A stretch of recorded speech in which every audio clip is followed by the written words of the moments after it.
Hi welcome to Gautami foods. ఇవాల్టి మన special Telangana bagara rice. దీనికి కాంబినేషన్గా ఆంధ్ర చికెన్ కర్రీ. రెండు చాలా ఈజీగా ప్రెషర్ కుక్కర్లో ఎలా తయారు చేసుకోవాలో తెలుసుకుందాం. హైదరాబాద్ బిర్యానీ ఎంత ఫేమసో తెలంగాణలో బగారా రైస్ కూడా అంతే ఫేమస్. పెళ్ళిళ్ళలో బగారా రైస్తో పాటు చికెన్ కర్రీ వడ్డిస్తూ ఉంటారు. చికెన్ కర్రీ కానీ మటన్ కర్రీ కానీ బగారా రైస్కి కాంబినేషన్గా చాలా బాగుంటుంది. ఇక్కడైతే మనం తెలంగాణ బగారా రైస్తో ఆంధ్ర చికెన్ కర్రీ కాంబినేషన్గా ఎలా తయారు చేసుకోవాలో తెలుసుకుందాం. ఫస్ట్ బగారా రైస్ ప్రిపేర్ చేసుకుందాం. 16 లవంగాలు, 4 ఇంచుల దాల్చిన చెక్క, 5 యాలకులు, 2 అనాస పువ్వులు, 1 జాపత్రి, అలాగే 2 బిర్యానీ ఆకులు, 2 మరాఠీ మొగ్గలు కూడా తీసుకోండి. 10 మిరియాలు, అలాగే 1 టీ స్పూన్ షాజీరా. షాజీరా అయితే చాలా ఇంపార్టెంట్, అసలు స్కిప్ చేయకండి. సన్నగా తరిగిన 2 ఉల్లిపాయలు, 8 పచ్చిమిర్చి, పుదీనా, కొత్తిమీర ఇవన్నీ సిద్ధం చేసుకుని ఉంచుకోవాలి. మెయిన్ కావాల్సింది రైస్. నేను 2 గ్లాసుల బాస్మతి రైస్ తీసుకున్నాను. ఈ గ్లాస్ కొలతగా తీసుకున్నాను, అంటే 250 ml గ్లాస్ ఇది. సో ఈ గ్లాస్తో 2 గ్లాసుల బాస్మతి రైస్ని తీసుకుని ఒకసారి వాష్ చేసుకున్న తర్వాత 30 నిమిషాలు నానబెట్టుకుని ఉంచుకోండి. ప్రెషర్ కుక్కర్లో ఒక 2 టేబుల్ స్పూన్ల నెయ్యి, అలాగే 5 టేబుల్ స్పూన్ల నూనె వేసుకోవాలి. ఇవి వేడెక్కిన తర్వాత 2 బిర్యానీ ఆకులు, 1 స్పూన్ షాజీరా, 10 మిరియాలు, అలాగే ఇందాక మీకు చూపించిన అన్ని గరం మసాలా దినుసులు వేసేసుకోండి. లవంగాలు, యాలక్కాయ, దాల్చిన చెక్క, మరాఠీ మొగ్గ, జాపత్రి, అలాగే అనాస పువ్వు ఇవన్నీ వేసుకున్న తర్వాత ఇవి చిటపటమనే వరకు ఫ్రై చేసుకోవాలి. వీటి ఫ్లేవర్ మొత్తం నూనెలోకి దిగిన తర్వాత మనం సన్నగా కట్ చేసుకుని ఉంచుకున్న 2 ఉల్లిపాయలు, అలాగే చీల్చిన 8 పచ్చిమిరపకాయలు వేసుకుని ఇవి బాగా మగ్గే వరకు ఫ్రై చేసుకోవాలి. ఇలా బ్రౌన్ కలర్లోకి మగ్గిన తర్వాత 2 టేబుల్ స్పూన్ల అల్లం వెల్లుల్లి పేస్ట్ని కూడా వేసుకుని పచ్చివాసన పోయే వరకు ఫ్రై చేసుకోవాలి. దీంట్లోనే చేతి నిండా కొత్తిమీర, అలాగే 1 చేతి నిండా తీసుకున్న పుదీనా ఆకుల్ని కూడా వేసుకుని ఒక 30 సెకండ్ల పాటు ఫ్రై చేసుకోండి.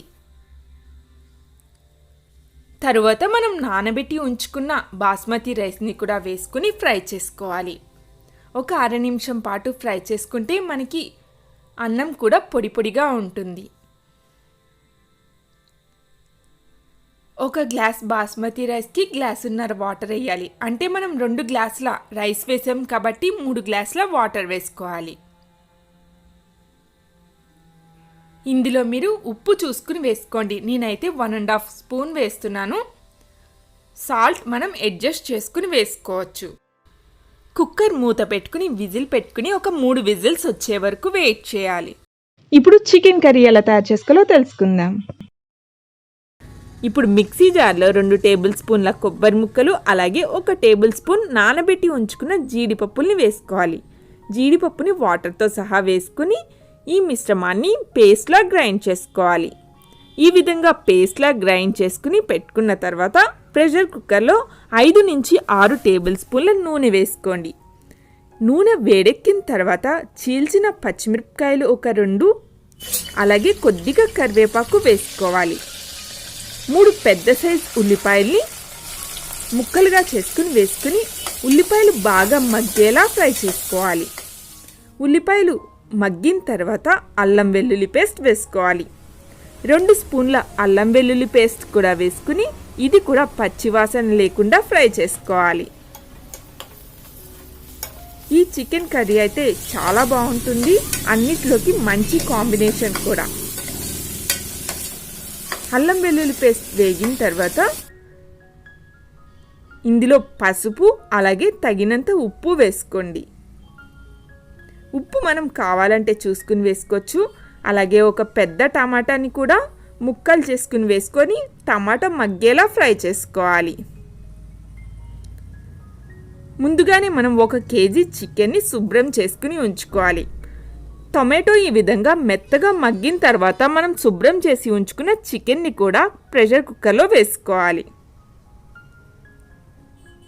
ఇదంతా బాగా కలిసేలా కలుపుకుంటూ మూత పెట్టుకుని ఒక 2-3 నిమిషాల పాటు చికెన్ని మగ్గించుకోవాలి.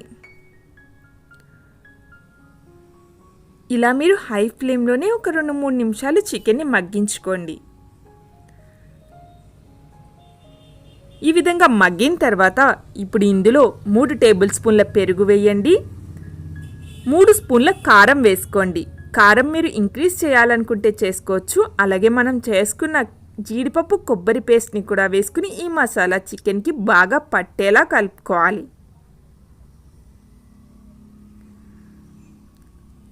ఒక 2-3 నిమిషాల తర్వాత ఆయిల్ పైకి తేలుతుండగా ఇందులో 2 స్పూన్ల ధనియాలు జీలకర్ర పొడి వేసుకోవాలి. అలాగే ఒక 2 స్పూన్ల గరం మసాలా పొడిని కూడా వేసుకోవాలి.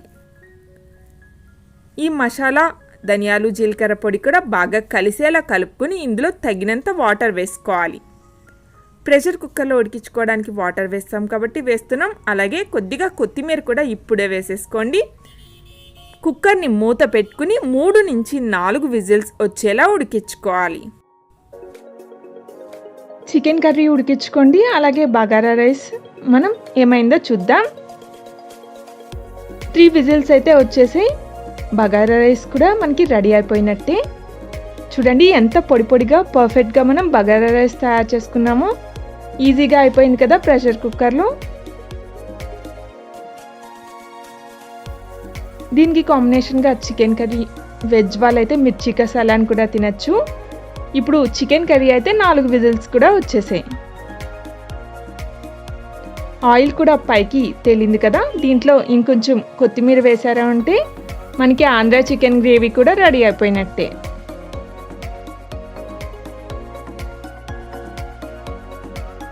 ఈ చికెన్ కర్రీ అయితే బగారా రైస్తో పాటు గారెల్లోకి కూడా చాలా టేస్టీగా ఉంటుంది. కొంతమంది ఇడ్లీలోకి కూడా చికెన్ గ్రేవీ చేసుకోవాలి అనుకుంటారు. అలాంటి వాళ్ళు కూడా ఈ ప్రాసెస్లో మీరు చికెన్ కర్రీ తయారు చేసుకోవచ్చు. ఇక మనకి పర్ఫెక్ట్ మీల్ అయితే రెడీ అయిపోయింది. Bagara rice with chicken curry ఎంత ఈజీగా ప్రెషర్ కుక్కర్లో తయారు చేసుకున్నాం కదా. ప్రెషర్ కుక్కర్లో చికెన్ కర్రీ వండితే చికెన్ కూడా చాలా సాఫ్ట్గా ఉడుకుతుంది, జ్యూసీగా కూడా ఉంటుంది. చాలా ఈజీగా సండే మీల్ ప్రిపేర్ చేసుకున్నాం కదా. ఈసారి మీరు కూడా మీ ఇంటికి రిలేటివ్స్ వచ్చినా, మీరు ఏదైనా పార్టీ చేసుకోవాలి అనుకున్నా ఇంట్లోనే ఇలా ఈజీగా బగారా రైస్తో చికెన్ కర్రీ తయారు చేసుకోండి. ఇలాంటి మరిన్ని వీడియోస్ కోసం మా ఛానల్ని సబ్స్క్రైబ్ చేసుకోండి. Thanks for watching.